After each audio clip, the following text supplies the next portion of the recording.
এখন আপনাদেরকে ফার্স্টে এই কন্ডেম সেলটা দেখাবো।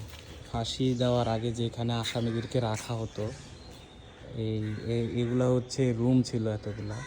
কন্ডেম সেলের ভিতরে একটার ভিতরে আমরা প্রবেশ করে আসলে আমরা দেখি যে সেটা কতটুকু ছিল। তখন কোনো আলো বাতাস নেই, খুবই সংকীর্ণ একটা জায়গা দেখতে পাচ্ছেন। এখানেই রাখা হতো।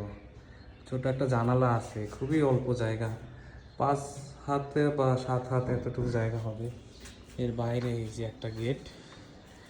তারপরে এখান থেকে ফাঁসির মঞ্চে নিয়ে যাওয়া হইতো, যেটা খুবই কাছাকাছি।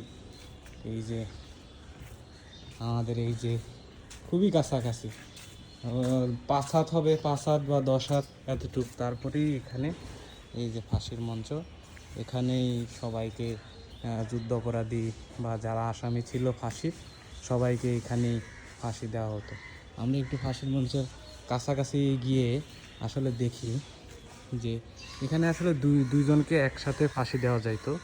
তারপরে এই যে এইখান থেকেই হয় নিচে, এইটার অবস্থানটা এমন।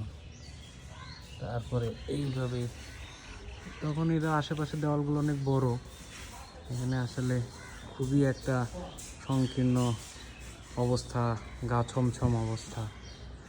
এইভাবেই আর কি এখানে ফাঁসি দেওয়া হতো।